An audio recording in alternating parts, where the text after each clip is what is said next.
Kana fuura qulqulluu sadan waaqa tokkoo ameen. Maatiiwwan waaqayyoon kan jaallattan hunnis kan isin jaallatu sanbata guddaa guyyaa Hoosaa'inaa kanaan waaqayyo nagaan nu eegee tsooma keenya keessa nu cimsee guyyaa kanaan kan nu ga'ee kan walitti nu qabee kan nu eebbise waaqa keenyaaf galanne haa ta'u. Akkam bultanii akkam jirtu akkam yoo nageessan maqaan waaqayyo keenyaa maqaan uumaa keenyaa maqaan tiksee keenyaa dhalootaan dhalootaatti bara baraan kan galatuume nuuf ta'u. Baga waaqayyo guyyaa har'aa guyyaa Hoosaa'inaa kanaan hunda keessan isin ga'e. Hoosaa'inaa mata dureen barumsa keenyaas Hoosaa'inaadha.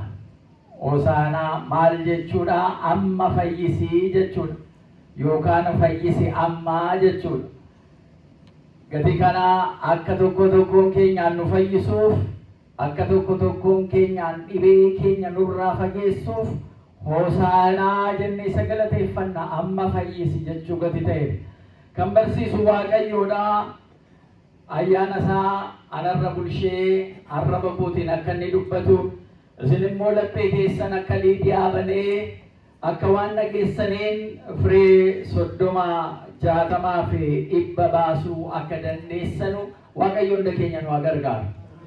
Hoosaa'inaa guyyaan har'aa guyyaa akka tasaatti dhufe utuu hin ta'in guyyaa raajonni raagii dubbatan dursanii arganii waan haasa'an inni guyyaan itti raawwateedha.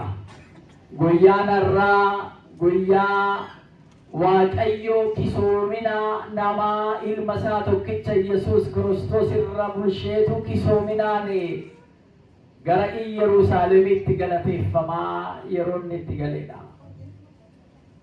Guyyaan har'aa guyyaa daa'imman waaqayyoon galateeffatanii. Guyyaan har'aa guyyaa mana qulqullummaa waaqayyoo keessa daldaltoonni jiruu garagarii waan hin taane hojjetan mana waaqayyoo keessa ittiin ari'atamanii manni qulqullummaa waaqayyoo mana qulqullummaa lafa inni dhukkubsate itti fayyu, inni dadhabe itti jabaatu, inni dhibee adda addaa qabu dhibee adda addaa irraa fagaatee rabbiin jabaatanii itti kadhatanu akka ta'e naaffiin mana isaa qabeeni mana isaatti qulqulleesseedha. Hundumti keenya meexxii jiidhaa kana mataatti hidhannee jirra. Seenaan kun wangeela Maatiyos boqonnaa 21 lakkoofsa 1 jalqabee akkasumas wangeela Maarqos boqonnaa 11 lakkoofsa 1 jalqabee tokkoon keenya dubbisuu qabna. Har'a wangeela mee baasa. Abbaan tokko wangeela Maatiyos boqonnaa 21 lakkoofsa 1 baasu. Eenyutu qabata isa kana? Dafaa wangeela furannu waliin dubbisnaa. Abbaan tokko immoo wangeela Maarqos boqonnaa 11 lakkoofsa 1 amma 11tti namni tokko immoo dubbisaa. Wangeela Maarqos eenyutu nuu qabuu danda'a? Eenyutu dubbisa isin keessaa? Jedhaa wangeela keessan baasaa. Ala yeroo hundumaa mana waaqayyoo dhufnu wangeela baasnee walirraa dubbisaa. Ala si dubbisa musiniif achi mirkaneessaa. Alammoo asii barattanii galtan maatii keessanii wajjin immoo isa barattan bakka barattan sana kaastanii walitti himuun barbaachisaa gatii ta'eedhaa fi dubbisaa deemna. Guyyaa har'aa kallattii afuranuu wangeelli afuranuu dubbifamaa jechuudha. Akka seera mana amantaa keenyaatti. Gatii kana wangeela Maatiyos eenyu dubbisa? Isin keessaa harkanaa baasaa. Tole. Wangeela Maatiyos boqonnaa 21 lakkoofsa 1 jalqabee amma 7tti naa dubbistaa. Boodarra amma qabadhu. Wangeela Maarqos boqonnaa 11 lakkoofsa 1 eenyuun naa dubbisa? Harkanaa baasaa harka duwwaa. Wangeela Maarqos boqonnaa 11 lakkoofsa 1. Obboleessi keenya wangeela Maarqos qabatee jira. Samaachoon Taakkaleen wangeela Maatiyos qabatee jira. Wangeela Luqaas boqonnaa 19 wangeela Luqaas boqonnaa 19 lakkoofsa 28 eenyutu qabata? Wangeela Luqaas boqonnaa 19 lakkoofsa 28 tole Moosisaa qabattee jirta. Wangeela Yohaannis boqonnaa 12 Wangeela Yohaannis boqonnaa 12 lakkoofsa 12 eenyutu qabata? Wangeela Yohaannis boqonnaa 12 lakkoofsa 12 eenyutu qabata? Harka tokkoon barbaada. Wangeela Yohaannis boqonnaa 12 lakkoofsa 12 eenyu dubbisa? Tole ishee darajee qabattee jirta. Egaa hundumti keenya wangeelli kun guyyaan har'aa guyyaa addaati. Guyyaa Hoosaanaa. Jarri faranjoota maal jedhan? Paalmi Saandee jedhani miti. Inni kun iddoo hundumaatti Yerusaalemiidhaa jalqabee bakka kiristaanonni jiran hundumatti Paalmi Saandee jedhaniitu muka jiidhaa qabaniitu akkasumas baala jiidhaadhaa fi lattuu mukaa akkasuma immoo meexxii kana qabanii Hoosaanaa jedhanii faarfatu. Inni kun Yerusaalemiin bilisa baasaa kan jedhame Yerusaalemiin mootiin Yerusaalem dhufaa jira jedhamee kan himameef dursamee kan himame raajiin inni sun ragaan Zakkaariyaas kan inni haasa'e dhumina argachuusaa kana kan agarsiisudha jechuudha. Kunoo mootiin kee gad of qabee kisoominaan harree filmoo harreerra taa'eetu gara Yerusaalemitti dhufaa jedhu sana akka raawwate guyyaa har'aa agarsiisna. Isa yaadanna jechuudha guyyaa har'aa. Isa kabajnee oolla jechuudha guyyaa har'aa. Isarraa eebba arganna. Gati kanaatiif Maatiyos maal jedhe? Mee wangeela Maatiyos irraa caqasnu. Wangeela Maatiyos irraa caqasnu obboleessi keenyas mee nu dubbisu.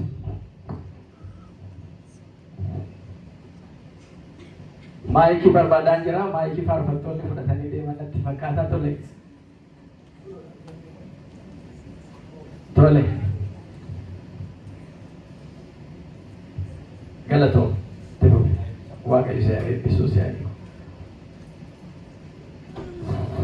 Isaan Yerusaalemitti dhiyaatanii gara gaara Ejersaa Beetfagee yommuu ga'an Yesuus barattoota lama erge.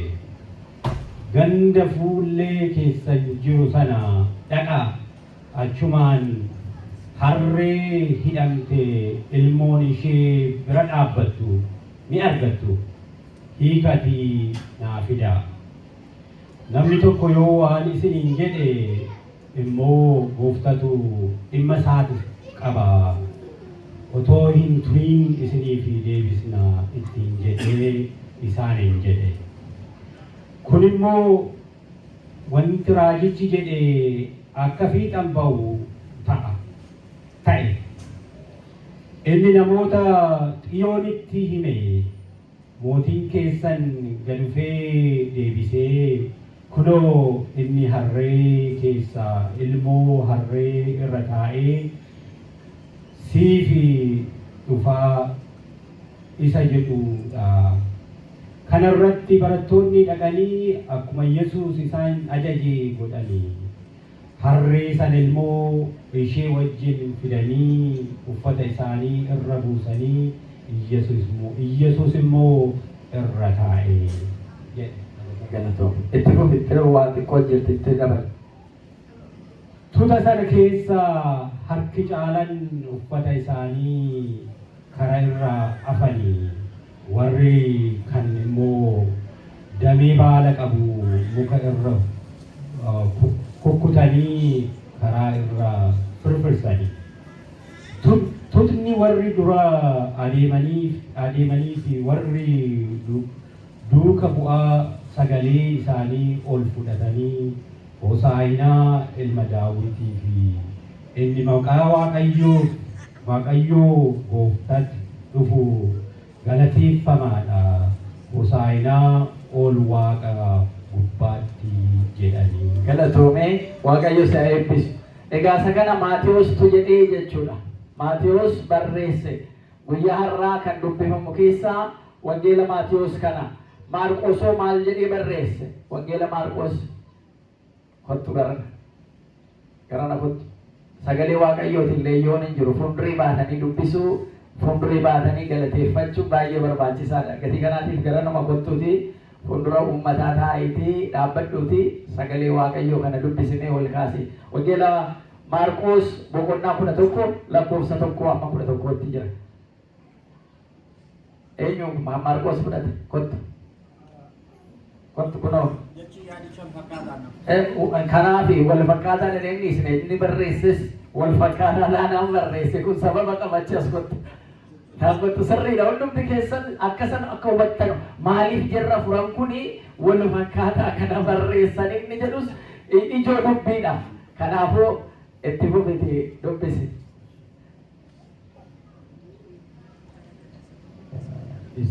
Wangeela Maarqos boqonnaa 11 lakkoofsa 1 eegalee itti fufi.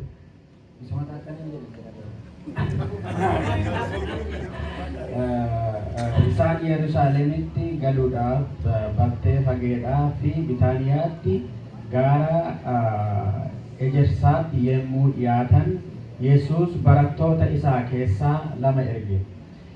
Ganda fuullee keessan jiru sana dhaqaa achumaanis akkuma gandichatti galtaniin ilmoo harree yookiin yaabbii hidhamee jiru homtinuu takkaa kan hin yaabiin ni argitu. Hiikaatii fidaa namni maaliif kana gootu yoo isiniin jedhee gooftaatu dhimma isaa qaba. Inni otuu hin turiin iddoodhuma kanatti ni deebisa ittiin jedhaa isaaniin jedhe. Barattoonni yemmus dhaqanii ilmoo harree yookiin yaabbii karaatti hidhame karaa irraatii argatanii hiikan.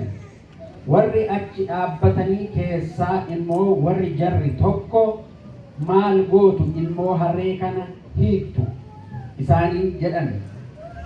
Barattoonni immoo isa Yesuus jedhe isinitti himnaan jarri isaan dhiisan. Ilmoo harree sanas Yesuus fidanii uffata isaanii irraa buusan.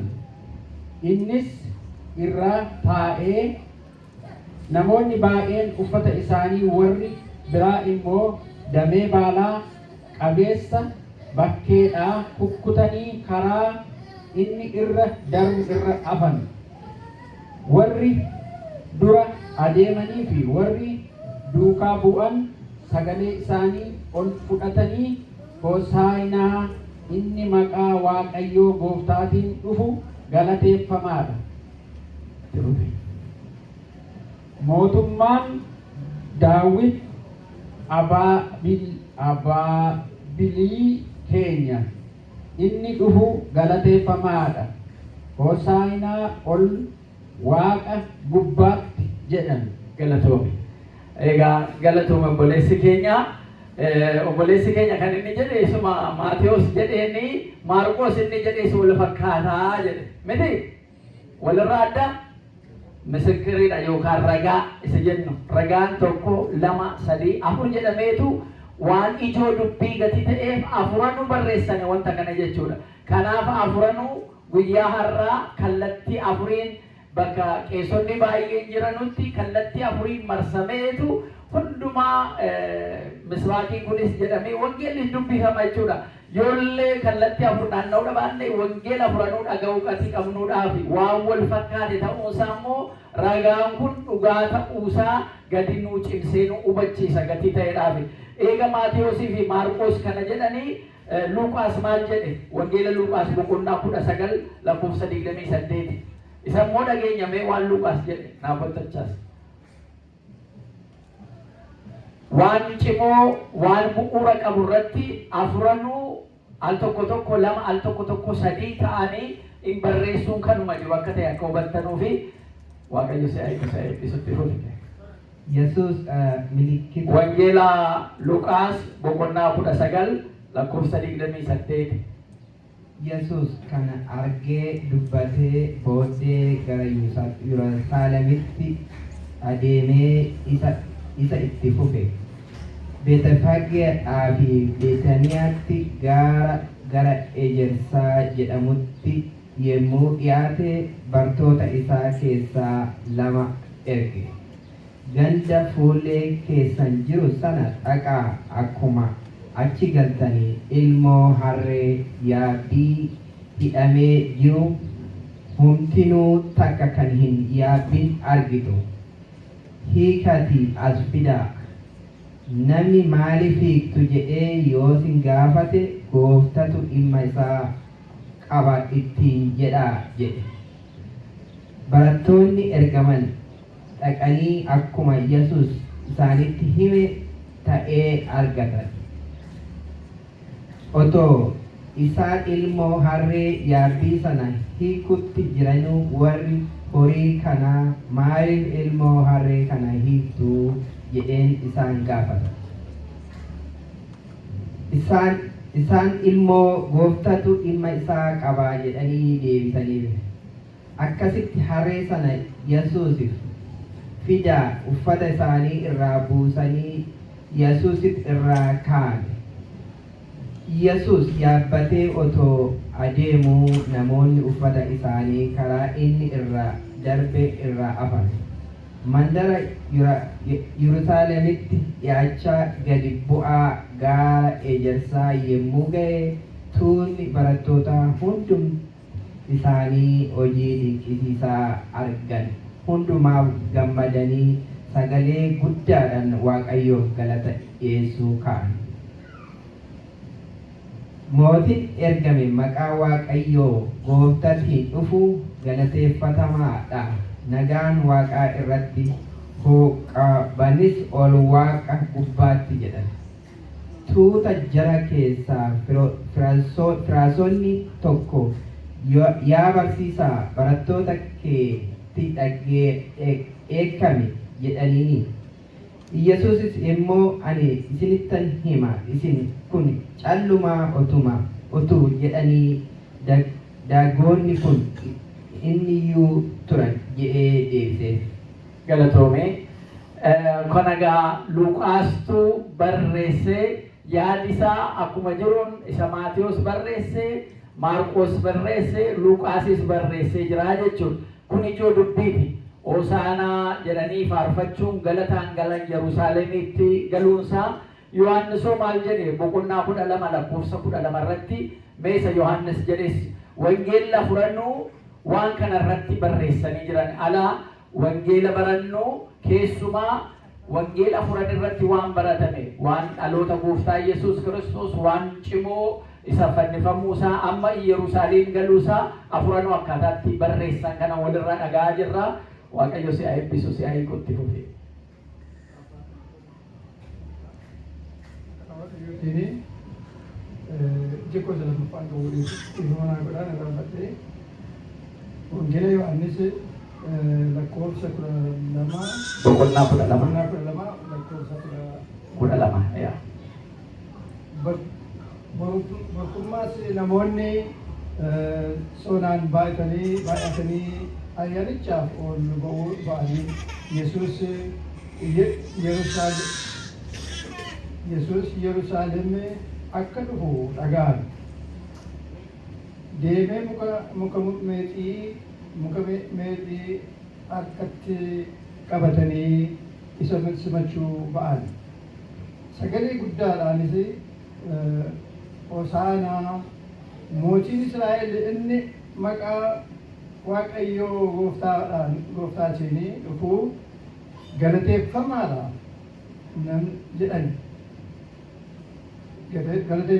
jedhani. Yesuus yommus ilmoo harree tokko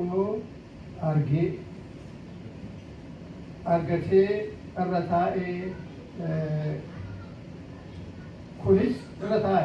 kunis macaafa keessatti caafameera.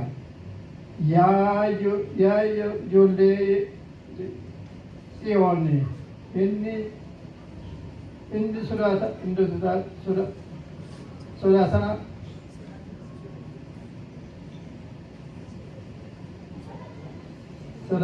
sodaatina hin sodaatina kunoo mootiin keessanii inni harree irra taa'ee inni in dhufa jedheen bartummi isaas dura akka hin banne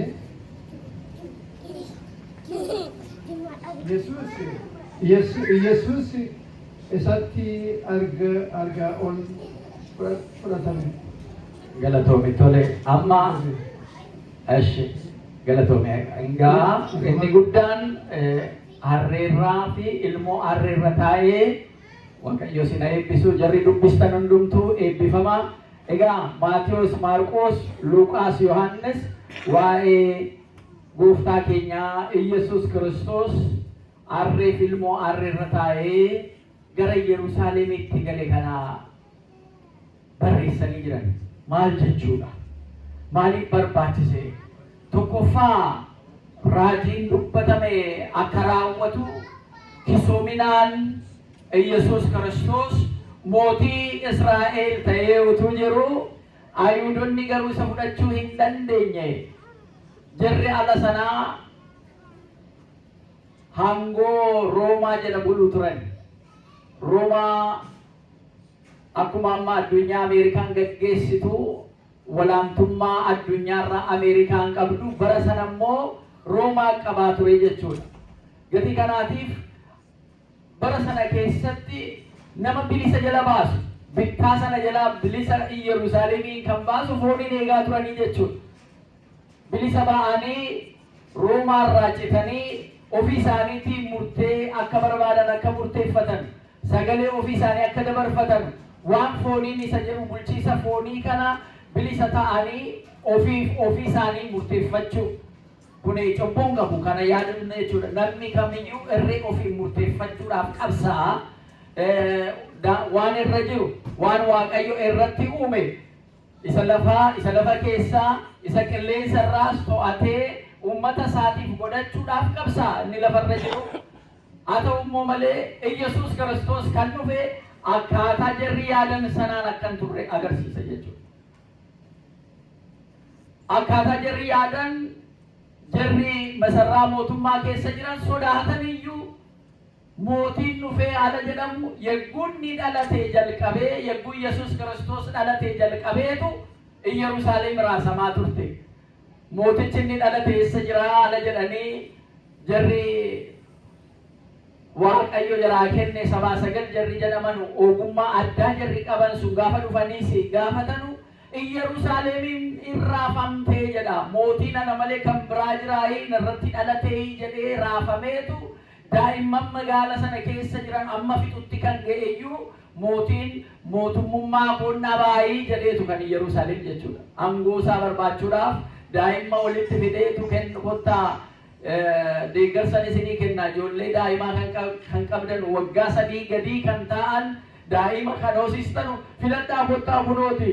Mootiin guyyaa har'aa ofitti fidee isinii guddisuudhaaf qabeenya isinii kennuudhaaf ijoollee keessan galmeessisaa jedheetu waame. Jarri lakkuu dhalanii daanda'anii turanii ijoollee lakkuu sana ollaarraa kottu maaluudhaaf immoo kana naa qabimee jedhanii gargaarsa 2 fudhachuudhaaf maqaa ijoollee lammanii jechuudha waltuutuma uummataniitu deemanii jechuudha. Yegguu kanaa inni garuu kan inni walitti qabee akkuma jedhame daa'ima sana gargaaruudhaaf maatii sana gargaaruudhaaf otoo hin ta'in Iyesuus Kiristoos isa dhalate mootii dhalatee jedhamee kana achi keessa nan argadha achumaan hin balleessaa rafeetum bula jedheetu daa'imman sana hundumaa achitti fixee jechuudha.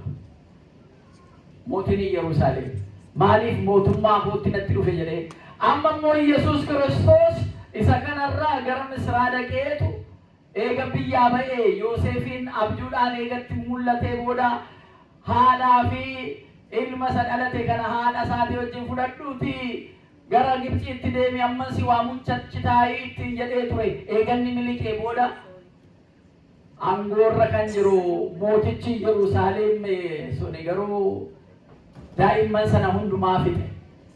Eegasii waggaa 12tti Yesuus Kiristoos egaa mootiin sun du'ee booda biyyatti deebi'ee gara mana qulqullummaa kanatti deemee jira Yesuus Kiristoos. Maatii isaa wajjin akka barmaatilee isaaniitti wajjin deemee jechuudha. Ala sana namoonni akka kana uffata isaanii baasaniis akka kana muka meexxiis qabataniitu muka jiidhaas qabatanii isan galateeffannee ture. Maatiidhuma isaatii wajjin Yerusaalemiin dhaqee ayyaana kabajanii yogguu ba'anu Yerusaalem sana keessatti innedha maatii wajjin achi hin baane karaa saa guyyaa tokko eega deemanii booda Yesuusin ala barbaadanullee dhabanii eessa nu jalaa gale jedhanii fira bira jira jedhanii utuu barbaadanu fira birattis argachuu hin dandeenye. Maal wanti kun jedhanii gaafa jarri gara boodaatti immoo deebi'anii Yerusaalem dhaqanii inni mukraabii yookaan lafa jarri walitti qabaman Ayhuudonni walitti qaban sana gidduu taa'ee waggaa 12tti kitaaba jarri dubbisanu hiikasaa itti himaa jara barsiisaa iyyuu ture. Maal daa'imni qaroomaan akkanaa eessaa kana hundumaa barate jedhanii hundumtuu afaan isaanii bananii gurra isaanii bananii isa dhaggeeffatu turanii. Ala sana galee jira Yerusaalem garuu faarfannaa akka kanaa galata akka kanaatiin miti achi kan inni galee jechuudha. Inni kuni wangeela afuranuu arra kan inni dubbise egaa gara xumuraatti deemaa jira jechuudha. Guyyaan irraa Sanbata. Uummanni sammuu isaa dhibamee jiru, sammuu isaa dhiphatee jiru, kan isa fayyisu kan barbaadu, kan isa bakka bu'u kan barbaadu, kan harka isaarraa nyaate, harka isaarraa dhuge, kan inni jara fayyise, du'aa isaanii kan kaaseef, waan raajii adda addaa kan godheef namoonni hundumtuu gaafa Yesuus Kiristoosin arganu gara Beetfaagee talanni siqu, Tulluu Ejersaa talanni siqu dhaqaati harree ilmoo ishee wajjin hidhamtee jirti bukurii ishee wajjin kan jirtu hiikaa fidaa jedhe. Hiika baay'ee qaba. Kakuu haaraa fi kakuu moofaa kana bakka bu'a. Harreen isheen haadhaa kakuu moofaa bakka buuti. Jalqaba seerra taa'eetu achi immoo deebi'ee bukurii seerra yookaan ilmoo harree sanarra immoo taa'e. Kakuu moofaatii gara kakuu haaraatti nu dabarsuusaas kan agarsiisudha. Hiikaa fidaa jedhe ijoollee Addaam jara hidhamanii jiran hiikuudhaaf. Maaliif hiikaa yoo jedhe namni sin gaafate gooftaatu jara barbaada jedha. Galanni Waaqayyoof haa ta'u. Cubburraa kan hiikamne hundumti keenya gatii gooftaan keenya nu barbaaduudhaaf. Nu keessaa namni gooftaan hin barbaanne tokkollee hin jiru. Namni Waaqayyoon hin barbaanne tokkollee hin jiru jechuudha. Hundumti keenya gooftaadhaaf hin barbaachisna. Galanni Waaqayyoof haa ta'u. Kana yeroo tokkoofillee akka hin daganne daraan isiniin jedha. Gooftaadhaaf barbaachisna. Hundumti keenya gooftaadhaaf barbaachisna. Luba taaneef, diyaaqonii taaneef, faarfattuu taaneef, faarfataa taaneedhaaf yookaan miseensa kana mana Waaqayyoo kanaa taaneedhaaf hundumti keenya eenyuun barbaachisna? Eenyuun barbaachisna? Waaqayyoof barbaachisna. Wal kaasaa haasa'aa. Eenyuun barbaachisna? Nu hiike miti hiikaa fidaa jedhe. Ijoolleen Addaam garbummaa diiyaabiloos jala turan. Waggaa 5,500 garbummaa diiyaabiloos jala kan turan hiikuudhaaf bilisa baasisuudhaaf maaliif barbaachisu? Gooftaadhaaf barbaachisu jedhee hiikuudhaaf iyyuu akka inni ajaje sana agarsiisa jechuudha. Harree sanarraa dhimma qabaatee miti. Harreen namni waan irratti fe'ee baattee deemti. Yoo irra ta'anis baattee deemti. Ba'aa guddaa qabdi. Namni mootiin harree irra taa'ee hin dhufu. Yoo mo'ate illee fardarra taa'ee mo'ataa miti. Fardarra taa'ee lola. Kun seenaadhuma addunyaa keessa isa jirudha jechuudha. Akka mootii mo'atee injifatee jirutti fardarra taa'ee miti. Yesuus Kiristoos gaafa karaa Yerusaalemitti kan dhufe. Isee ba'aan itti baay'ate. Isee dugdi isee madaa'e. Isee hidhaan itti jabaate. Ala barbaadan irra tuulanii baachisaniitu deemu. Ala barbaadan irra ba'anii taa'aniitu deemu. Baattee dhuma deemti. Bonan jettu, gannan jettu, dadhabeen jettu. Gati kanaasee ba'aan irratti baay'ate. Isin ijoolleen Addaam ba'aan kan isin hin baay'ate. Addaam ba'aa kan isin irra tuule. anduraan bilisa godheen isin uume cubbuu keessan irraan kan ka'e mootummaa Waaqayyoo kan dhabdanii jirtan Waaqayyoo irraa kan fagaattanii jirtan cubbuun keessan jireenya bara baraarraa kan isin fageesse diiyaabiloos immoo waanuma qabu kan isin irratti tuulee isin baachise ba'aa diiyaabiloosiin ba'aa cubbuu baattanii kan deemtan hundumtuu amma hiikamtanii bilisa ta'uu qabdu kanammoo gooftaadhaaf barbaachisu jedhee hiikuusaa kan agarsiisa maqaan isaa ulfaatu.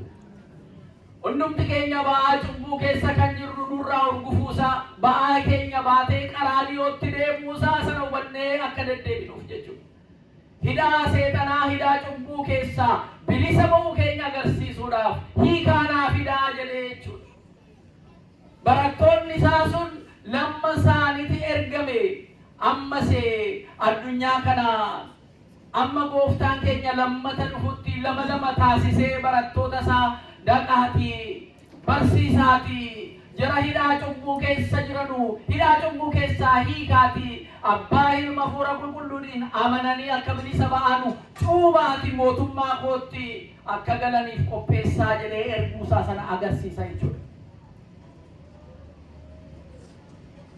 Hiikaan inni kun namni fardarra taa'ee lolee darbatee waraanee ajjeesee ofirraa qolateetu gaafa injifatu hangootti dhufee ba'a. Yesuus Kiristoos garuu kan inni dhufees hangoo lafarraa kan akka jarri Yerusaalem keessa jiranu naannoo Ayuudii sana jarri jiran hundumtuu akka quba qabanu mootummaa Roomaa sanarraa addaan jara baasee mootiitti ta'uudhaaf utuu hin ta'in teessoo isaa abbaaf hafuura qulqulluu wajjin qabu sana isa gubbaa teessoo isaa sana akka waan irraa fudhatameetu tun lakkaa'iin jaalalaan gadi bu'ee jedha. Jaalalaan gad of qabee jedha. Jaalalaan gara namaa gara addunyaa kanaatti dhufee nama ta'e. Jaalalli akkanaa kisoominni akkanaa gad of qabuun akkanaa eessaa kan dhufeedha jedhaniitu qulqulluu Yohaannis faa galateeffatu. Isa akkamitti inni gad of qabanu akka kanaa teessoo isaa sanarratti abbaaf hafuura qulqulluu wajjin qulqulluu jedhamee inni galateeffatamu. Suraafeel kiruubeel teessoo isaa baatanii fuula isaa ilaaluu kan hin dandeenyee fi qoochoo isaanii lammanii fuula isaanii haguuganii boqota tokko malee isa galateeffatan inni gadi bu'ee harree fi ilmoo harreerra taa'e. Kisoominni akkanaa namoonni addunyaa kana keessa jiran ala arginu keessumaa waraanni addunyaa kanaa iddoo adda addaatti kan deemu mootummootiin addunyaa kanaa kan waraana kaasan aangoo kootti natti dhufee jedhaniitu. Teessoo koorraa na buusuufi jedhaniitu. Teessoorraa namni bu'ee aangoo isaa namni gadhiise kabaja ture sana dhabaa itti gaafatamummaatti kenname sana maqaan isaas seenaan isaas ni irraanfatama. Kan biraa eega oddoo bu'ee booda namni sarraa fuula garagalcheetu isa haaraa dhufetti deema. Gati kanaan amma aangootti wal bawwaala baay'ee aangoo sana gadhiisuu hin barbaadu. Teessoo sana gadhiisuu hin barbaadu. Kanaaf waraana kaasanii bakka adda addaatti namni wal fixa. Inni aangoo irra jiru aangoo irraa akkam buune. Inni aangoo hin arganne immoo aangootti wal ba'uudhaaf waraana walitti kaasu. Adeemsuma biyya kanaa addunyaa kanaa kan arginu isuma kana jechuudha. Haa ta'u immoo Yesuus Kiristoos aangoo isaa eenyuyyuu jala akkam fudhanne beeka. Waaqummaadhuma isaa abbaaf hafuura qulqulluu wajjin teessoon isaa kan bara baraa mootummaan isaa kan bara baraa akka ta'e hin beeka. Garuu ijoollee Addaamiif jedhee waadaa gale sanaan teessoo sanarraa gadi bu'ee Suraafeeliif kiruubeel qulqulluu jedhanii kan isa galateeffatanu ilmoo harree fi harreerra taa'ee Yerusaalemitti wal seenuusaa kisoominanni nutti agarsiisu waan isarraa barannu gooftaa keenyarraa waan barannu maal nu godhee ala jennu al isa barannudha. Inni kan biraa hiikaatii naaf fidaa jedhe Yesuus Kiristoos amma gaa torban Hoosaanaa kanaa kaaseetu sanbata kanaa kaasee amma jimaata dhufuutti torban isaa maal jedhama? Torban maalii jedhama? Torban dhukkubbiiti miti? Imaamaati isa jennu torban dhukkubbii. Inni kun Yesuus Kiristoos qaraanii irratti fannifamuusaa ilmoo harree kana hiikaa fidaa jedhee guyyaa kamisaa harkisaa nu hiiksisuudhaaf hidhamuusaa sana argina jechuudha. Hidhaarraa nu hiiksisuudhaaf inni nu hidhamuusaa arginaa jechuudha. Kanaaf isa barbaachisne gooftaadhaaf barbaachisuu kan jedhame nuyi kanaaf hidhaa keenya nu hiikuudhaaf inni iddoo keenya bu'ee hidhame jechuudha. Badii keenya isarratti ta'ee badii tokko malee balleessaa tokko malee qaraanii irratti ooluudhaaf jira jechuudha.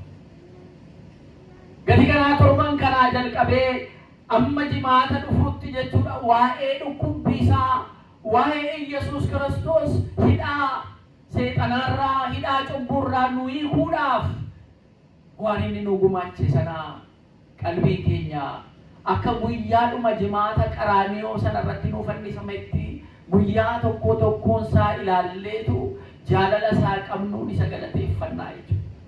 Sagadaan kadhannaadhaan soomaan caalaatti itti cimnee isa kadhannaa jechuudha. Kana kan goonu nu jettee kana nu kaffaltee wareegama kee kanaan nuyi bittaa garbummaarraa bittaa diinarraa bilisa baanee jennee kan isa galateeffannudha jechuudha. Harree sana akkuma hiike ijoollee Addaam hidhaa cubbuu keessaa hiikuusaa kan agarsiisu. Kan biraa bakki inni ittiin deeme sun mana qulqullinaa keessa galee daa'imman isa galateeffachaa turani. Hoosaanaa maqaa Waaqayyootiin kan dhufu inni galateeffamaadha. Hoosaanaa ilma Daawitii fi nagaan samii irratti lafa kanarratti isa ta'uu jedhaniitu jarri isa dursanii deemanus jarri isa taananii deemanus isa giddu galeessa godhatanii deemu. Yesuus Kiristoos giddu galeessa seenaatis. Dhaloota Yesuus Kiristoosiin dura dhaloota Yesuus Kiristoosiin booda jedhameetu addunyaan kun iddoo lamatti seenaadhumaanuu gargar qoodamee lakkaa'ama. Giddu galeessa seenaati Yesuus Kiristoos. Uummanni isaas gidduu godhataniitu Hoosaanaa jedhanii isa faarfatanii isaa galateeffatan. Hoosaanaa jechuun amma fayyisi jechuudha. Amma nu fayyisi. Yaa Waaqayyo amma nu fayyisi. Yaa Gooftaa amma nu fayyisi jechaa kadhatanii jechuudha. Maatiiwwan Waaqayyoo dhukkubbiin keessa keenya hin jiru. Hafuurri keenya nu jalaan dhukkubsanne qaamni keenya kan nu jalaa dhukkubsate hin jiru. Kan qoricha adda addaa dooktarri keenya waan adda addaa nutti himee kana qabda kan nuun jedhe maqaatti nu baasee dhukkuba keenyatti Waaqayyo nu haa fayyisu. Amma nu haa fayyisu. Hoosaanaa jenneerra Waaqayyo amma nu fayyisi. Jara dhukkubsatanis nu fayyisi yaa Waaqayyo. Fayyina hafuurawwaa barbaanna yeroo addunyaan akkana raasamu kana keessa. Dhugaan namaa inni dhugaadha jedhamee waggoota baay'eedhaaf qabamee jiru ala jaraasi gigaatee edaa kunis jiraayii addunyaan jedhee waan haaraa argaa deemu kana keessatti dhiphinni sammuu namaatti yommuu godhuuf amma baas isteeshinii adda addaa DMV kanatti yoo argitan aneeksitii qabduu jedhanii poostarii isa guddaa barreessanii Yesuus Kiristoos isin fayyisa kan jedhu argitaniittu namoonni argitan jirtu. Biilboordii guddaa godhaniitu sammuun keessan isin jalaa dhibamee jira, hafuurri keessan isin jalaa dhibamee jira. Yesuus Kiristoos ganarraa bilisa isin baasa jedhanii poost godhaniitu lafa baasiin dhaabbatu hundumaatti namoonni yoo deemtan calluma jedhamee waan maxxansamee miti. Yeroo ammaa kana diinagdeen addunyaa yeroo raafamee jiru kana aangoorra jarri jiran gurguddoonni mootummootiin yeroo asii walitti dhukaasanu kana mana keessaa kaasee jireenya dhuunfaatii kaasee biyyoota adda addaa keessatti raasaminni akkanaa yegguu dhufu nama Waaqayyootti cicceetiyyuu kana keessa darbee deema jechuudha. Nama Waaqayyoon qabatetu kana keessa darbee deema jechuudha. Raasamina kana keessa darbee deema jechuudha. Inni kaan sammuun isaa dhibamee mana yaalaa kan jiru meeqa jira. Maal abaluun nagaan turree ammatu jedhamu kan dhukkubsatu jira. Utuu dhaabbatee deemuu kan lafatti kufu meeqatu jira. Nagaan isaa fayyaansaa jalaa dhibee hoosaanaa jenna yaa Waaqayyo amma nu fayyisi. Waaqayyo hunda keenya nu haa fayyisu. Dhukkuba qabnurraa Waaqayyo nu haa fayyisu. Addunyaa kana Waaqayyo nuuf haa fayyisu. Hoosaanaa jennee faarfachuun amma nu barbaachisa jechuudha.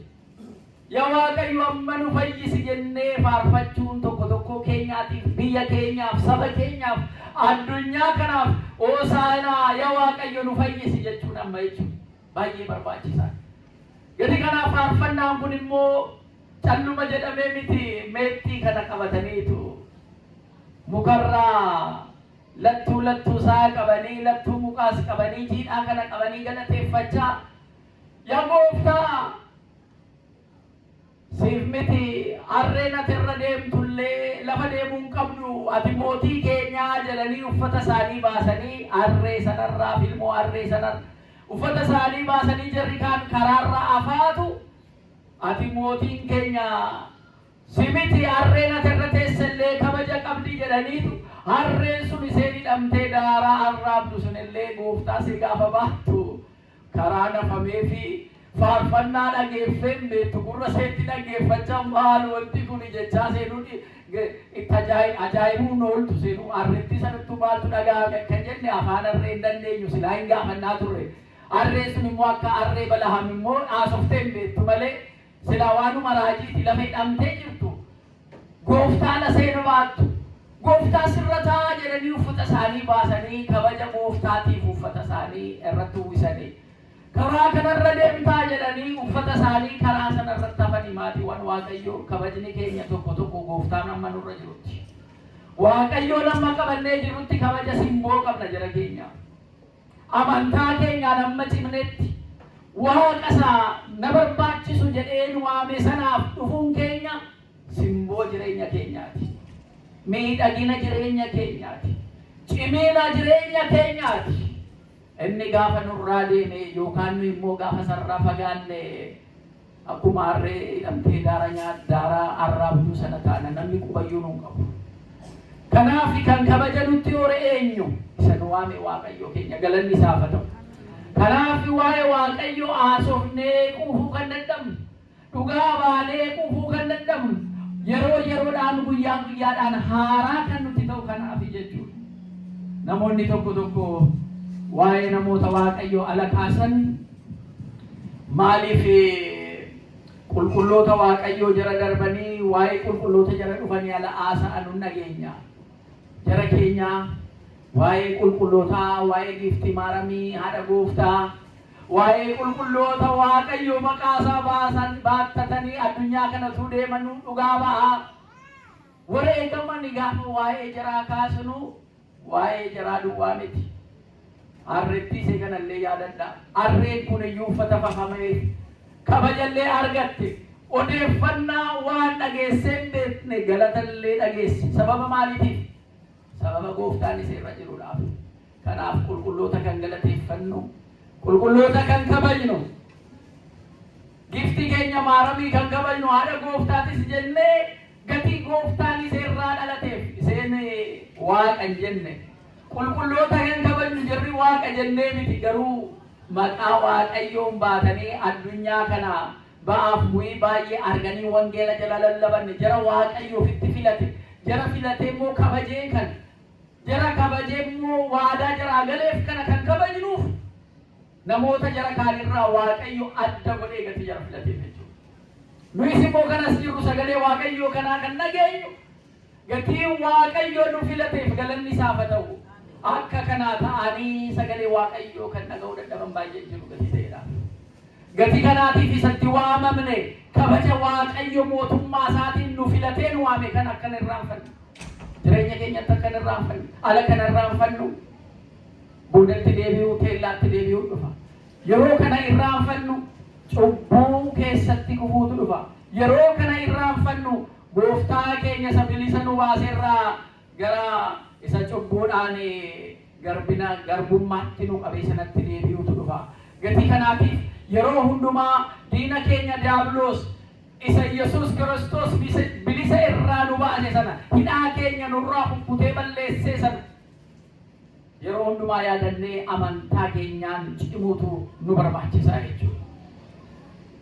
Gara waaqayyootti gaafa galee immoo argu galata kana hunda keessaa maal galanni akkanaa akkamitti sii ta'a jedhanii akkamitti isaa ta'a jedhanii jarri ayuudotaa jarri fariisotaa sun jarri barreessota ayuud sun faa mormii kaasanii turan maaliin dhageenye maal ajaa'ibsiifatu kitaaba keessan keessa jira galataan gara Yerusaalemitti akkan dhufu kan dursamee barreeffame sana dhageenye ittiin jedheen waan ittiin jechuu hin dandeenye gara mana waaqayyootti immoo gara mana qulqullinaa sanatti gara seerri Museetti dubbifamu sanatti gaafa ol galu seenaa biraatu ture jechuudha.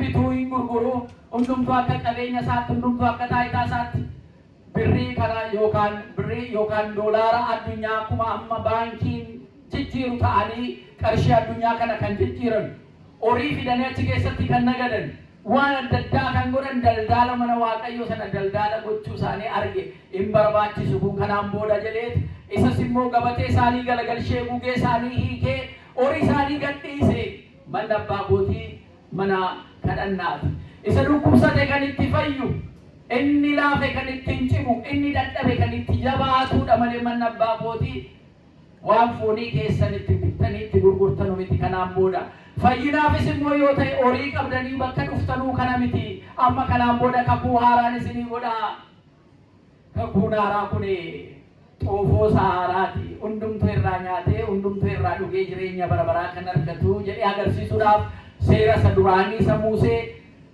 qalma horiitiin qalma gugeetiin wareegama horiitiin nageenyi argamu sun darbuusaa yeroonsaa dhiiga Yesuus Kiristoosiitiin addunyaan kun bilisa ba'ee qulqullaa'uusaa kan agarsiisu seera Musaati jechuudha. Torban fuuldura keenya jiru keessatti guyyaa jimaataa isuma kanammoo yaadannaa inni kottaa kanarraa fudhadhaa xoofoo kanarraa dhugaa jireenya bara baraa argattu kanarraa immoo nyaadhaa nyaata bara baraa jireenya bara baraa kan argattanu nyaata kanarraa ala nyaattaniidha ittiin jedheetu sirna haaraa ittiin dhumuuf sana agarsiisa jechuudha.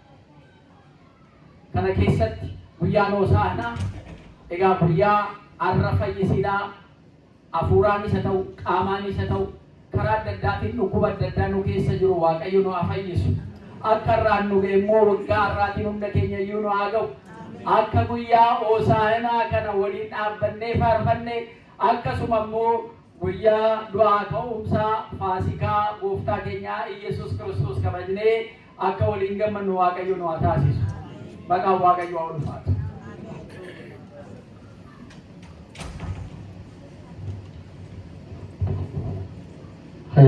Waaqayyo barsiisee waan beeksisee galata guddaa ta'u abbaa keenya akka gaariitti wangeela keessaa caqasanii akka gaariitti barsiisanii Waaqayyo sagalee jireenyaa sana dhageessisu sagalee jireenyaa sana dhageessisu sagalee jireenyaa sana dhageessisu hunduma keenya Waaqayyo dhaaltuu mootummaa isaatii nuuf taasisu. Egaa guyyaa har'aa beekamu guyyaa